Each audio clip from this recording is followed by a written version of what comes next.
강의 두 번째 강의 시작하도록 하겠습니다. 잘 들리시죠? 잘 들리시지요? 네, 진행하도록 하겠습니다. 15분 좀 들어오셨고요. 지난주에 지금 보시는 이 마인드맵까지 제가 진행을 했습니다. 많이들 사용해 보셨는지 모르겠어요. 제가 지난주에도 말씀을 드렸던 것처럼 마인드맵은 사실 눈으로 보는 것도 공부가 되고 강의를 듣고 설명을 듣는 것도 공부가 되지만 가장 공부가 되는 거는 직접 그려보는 거거든요. 직접 많이 작성해 보시는 거.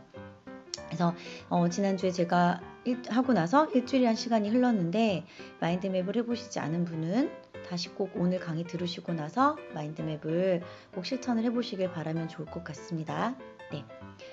오늘 조금 다양한 마인드맵을 보고 나서 제가 또 설명을 이어서 진행을 하도록 할게요.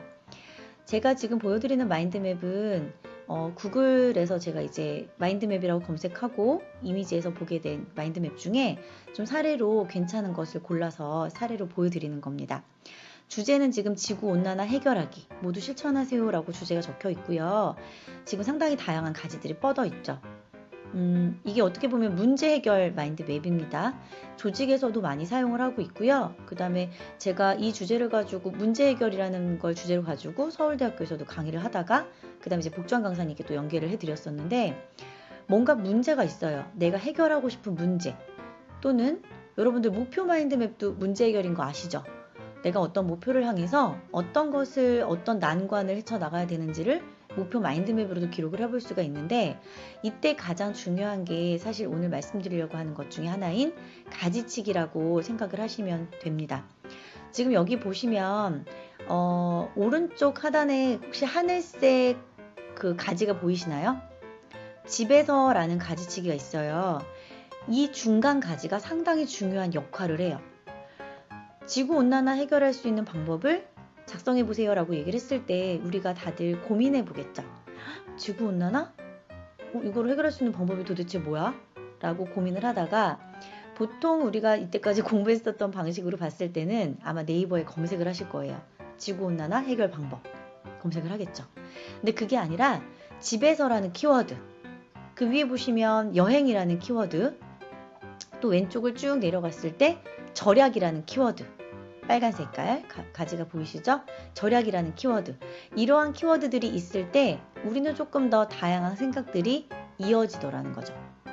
제가 지난번 강의 때도 말씀을 드렸을 거예요. 새로운 아이디어는 이미 내가 지내왔었던 어떤 경험의 생각을 기반으로 새로운 생각의 패턴들이 꼬리에 꼬리를 물고 나타나는 거거든요. 그래서 집에서라는 키워드의 어떤 기준을 제시해 줬을 때 집에서 고효율 전구를 쓰는 것도 지구온난화. 가전제품 전기를 쓰는 거, 고효율 전기를 쓰는 거, 건조기 대신에 빨래줄 쓰는 거, 그 다음에 단열재 쓰는 거. 그리고 이런 것들이 집에서 할 수 있는 지구온난화 해결하는 거지. 예전에 무한도전을 봤을 때 그 남극, 북극 이거 에어컨 켜놓고 막 얼음이 녹고 물이 막 그 집에 물이 차는 거, 그런 영상 제가 본 적이 있거든요. 맞아, 그런 거 생각하면 에어컨을 끄는 거, 에어컨 비용을 절약하는 거, 에어컨을 사용하지 않고 선풍기를 쓰거나 아니면 내과에 가서 시원한 발 담그고 있는 거, 그런 것도 다 지구온난화 해결하는 거지 라고 얘기할 수 있겠죠. 그렇죠? 경험에 빗대어서 우리는 많은 생각들을 연상작용으로 할 수가 있는 겁니다. 대신에 거기서 제일 중요한 거는 집에서라는 키워드를 내가 생각해 내기까지겠죠. 지구온난화 해결하기라는 주제를 가졌을 때 집에서라는 가지치기가 막바로 안 나올 수 있어요. 우리는요, 내가 완벽한 사고인 것만 기록하려고 한다 라고 제가 지난번에 습성을 말씀을 드렸죠. 지구온난화 해결하기에 집에서라는 키워드는 사실 명확한 답이 아니에요. 이건 뭐예요? 과정이에요. 정말 다양한 어떤 내 생각의 주축을 뽑아낼 수 있는 그냥 주축이에요. 예를 들면 내가 손가락을 움직이는 게 너무너무 중요하잖아요. 그런데 나의 팔뚝, 그쵸? 또 내 허벅지, 내 종아리는 발가락과 손가락이 존재하기까지 그 과정에 있는 너무나도 핵심 축이거든요. 근데 우리가 그 가지를 너무나도 무시를 해요. 그리고 그 가지가 만들어지지 않는다고 너무나도 짜증을 내요. 이 중요한 중심축을 만들어내기까지의 훈련은요, 좌뇌 영역이라고 보실 수가 있거든요. 또 근데 또 창의적으로 생각을 했을 땐 우뇌 영역일 수도 있는 것 같아요. 근데 이 우뇌와 좌뇌를 건드려서 이 중간 가지를 만들어낼 때, 큰 가지와 중간 가지 만들어낼 때 너무나도 중요한 핵심 포인트는 절대 이 큰 가지와 중간 가지가 해답은 아니라는 거예요. 결과는 아니라는 거죠. 이 중심 가지와 이 큰 가지, 이 중간에 있는 가지들이 잘 힘을 딱 받치고 있어야 세부 가지들이 마구마구 뻗어나가면서 정말 중요한 핵심 키워드들이 나올 수 있는 겁니다. 그리고 이 중간 가지를 어떻게 만드느냐? 그건 뭐냐면 내가 생각을 다방면으로 할 수 있는 어떤 그 기준들에 대해서 완벽성을 생각하지 않고 일단 그냥 두는 거예요. 자유롭게. 마인드맵은 과정이다. 마인드맵은 결과가 아니라 내 그냥 과정의 한 단계이다라는 걸 인지를 하고 그냥 두는 거예요. 한 가지 예를 또 들어볼게요. 제가 어떤 강의에서 말씀드렸는지 모르겠는데 아무튼 제가 사례로 많이 말씀을 드리는 부분인 거거든요. 강의를 할 때 저는 마인드맵으로 기록을 해요. 강의를 들을 때 마인드맵으로 기록을 하거든요. 많은 분들이 와, 너는 저 강사님께서, 저 대표님과 교수님께서 어떤 강의를 어떤 내용을 할 줄 알고 이렇게 마인드맵을 한 면에다 잘 작성을 해? 라고 이야기를 하거든요. 저도 그분이 무슨 얘기할 줄 몰라요. 어떤 말씀하실지 몰라요. 물론 주제는 알고 들어가긴 하죠. 그러면 제가요, 그냥 한번 시험을 하는 거예요. 저 교수님께서 본인의 어떤 경험을 얘기하지 않을까? 그러면 가지로 경험이라는 걸 두는 거고요. 아, 이렇게 하면 좋겠다라는 어떤 방법론을 제안해 주시지 않을까? 그럼 또 하나의 중간 가지, 빨간 가지를 방법론이라고 두는 거고요.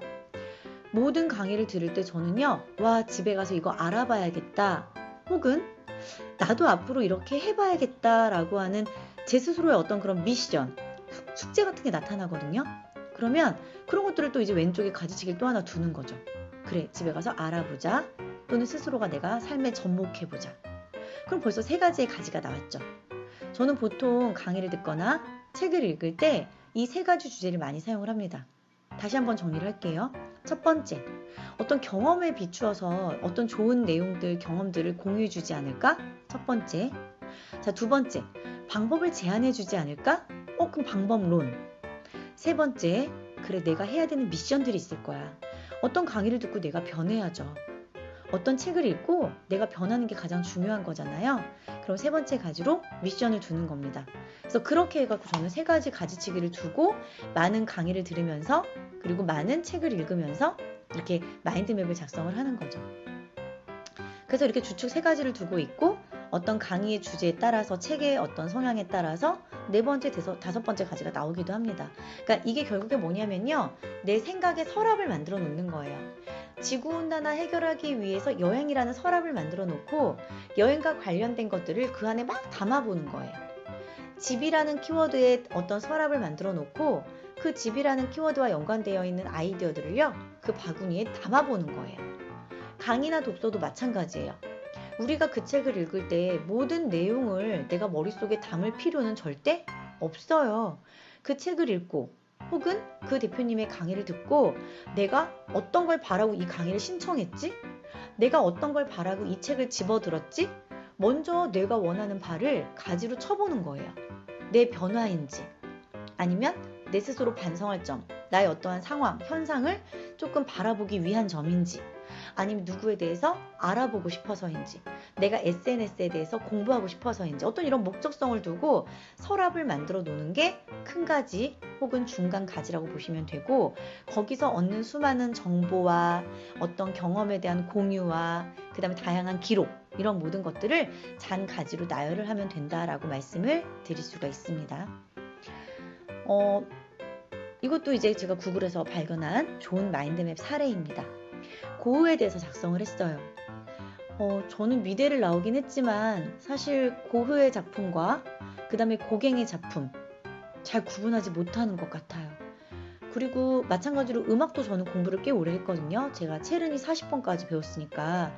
그런데 베토벤의 음악과 뭐 쇼팽의 음악과 모차르트의 음악 구분하지 못해요. 그쵸? 우리가 중학교, 고등학교 때 수없이 미술 공부, 음악 공부 다양하게 했지만 우리 그것을 분류하는 어떤 공부를 하지 못했던 것 같아요. 그런데 아이들과 함께 이렇게 고흐에 대해서 공부를 해보는 거죠. 이 고흐의 배경에 대해서, 고흐의 삶에 대해서. 고흐가 항상 이렇게 붕대를 감고 있는 모습 많이 봤는데 궁금한 거예요.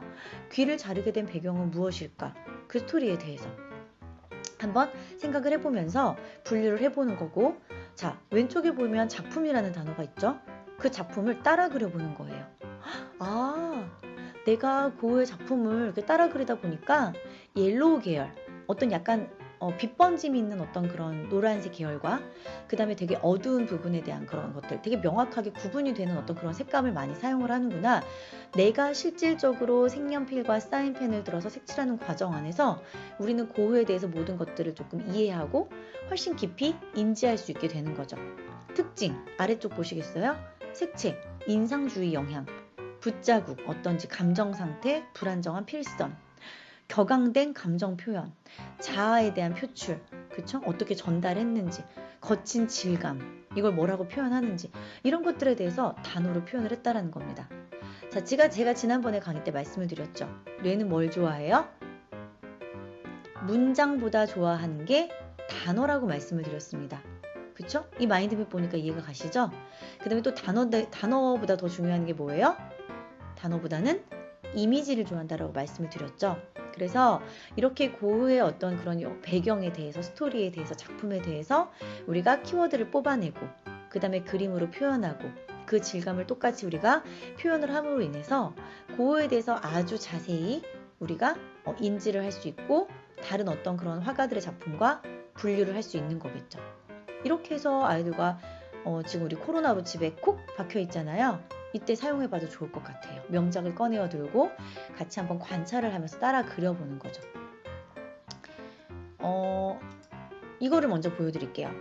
제가 아스텔라스라고 하는 제약회사, 그 다음에 한미약품이라고 하는 제약회사에서 수년 동안 신입사원과 그 다음에 승진자 교육을 진행을 했습니다. 마인드맵 교육을 진행을 했는데요. 그때 제약회사에서 신입 직원들을 교육을 진행을 원할 때 저한테 바라는 점이 있었겠죠. 강사님, 저희는 목표가 이러이러합니다. 이것을 조금 더 잘 할 수 있게끔 끌어내 주세요. 그때 제가 그 신입사원들 대상으로 첫 번째로 이 마인드맵을 작성을 했습니다.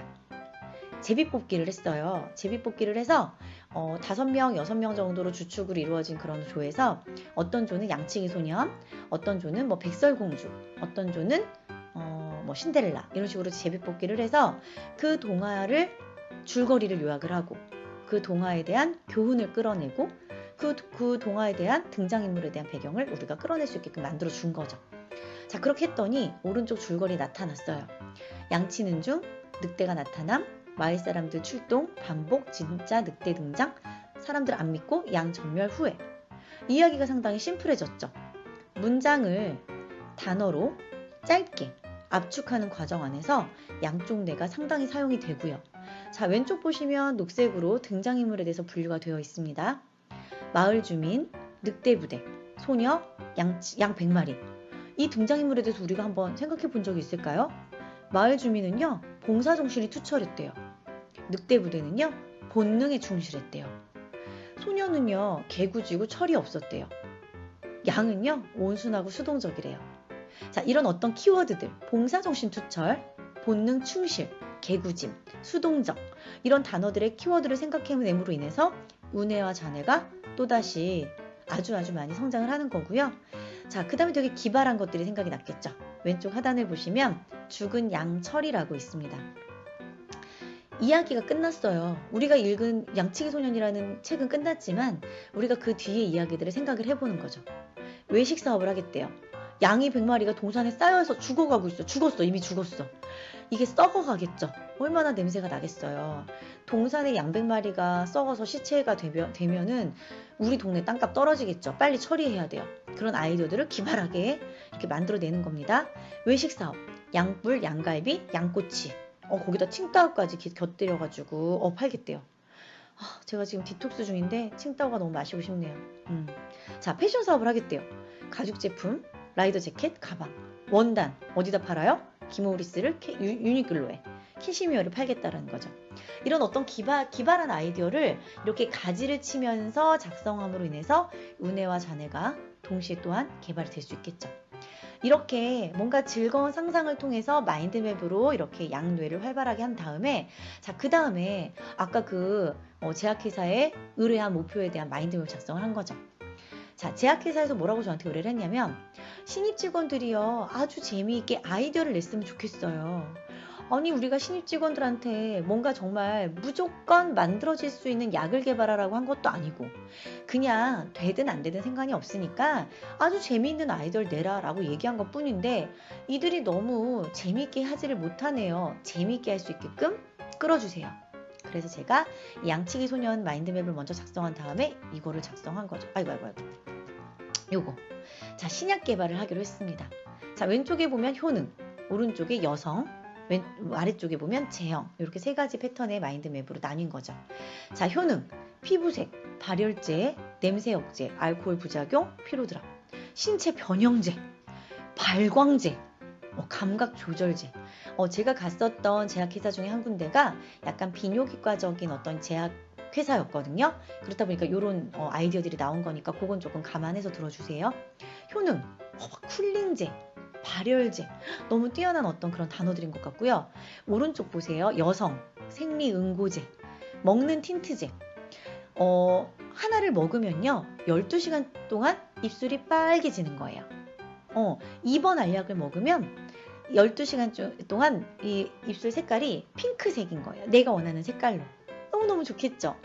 우리가 자꾸 음식을 먹으면 자꾸 립스틱을 바르는데, 근데 먹는 틴트제로 12시간이 지속이 된다면 너무 좋겠죠. 자, 일시적 미용제. 하나를 딱 먹으면 12시간 동안 내 피부가 너무 쫀쫀해지는 거예요. 너무 막 화이트, 백설공주처럼 피부가 뽀얘지는 거죠. 너무 괜찮죠? 배나온 방지제, 지방 이동제. 하나를 먹으면요 3분 동안 지방을 원하는 대로 이동시킬 수 있어요. 앞에 볼록 나온 뱃살을 가슴 위로 올릴 수 있고요. 뒤쪽에 막 등살 쪄 있잖아요. 이거를 엉덩이 쪽으로 내릴 수 있는 거예요. 근데 3분이 지났어요. 짝짝이가 됐어요. 그러면 하나를 더 먹어요. 하나를 더 먹어가지고 짝짝이를 완성을 시키는 거예요. 너무 좋겠죠? 자, 생리응고제는 뭐냐면요. 여성분들이 한 달에 한 번 마법이 걸리잖아요. 얼마나 일주일 동안 힘들어요. 그렇죠? 그런데 하나를 먹으면 이게 젤리처럼 생리가 응고가 돼서 한 번에 딱 나와버리는 거예요. 너무 편하겠죠? 그래서 제가 여기 나온 지방이동제하고 생리응고제가 진짜 개발되면 저한테 꼭 연락 달라고 이야기를 했거든요. 제형, 아래쪽 제형, 시청각, 분말, 휴대, 부착 모양, 각종의 어떤 그런 다양한 어떤 제형으로 만들어질 수 있는 신약들을 개발을 하는 거죠.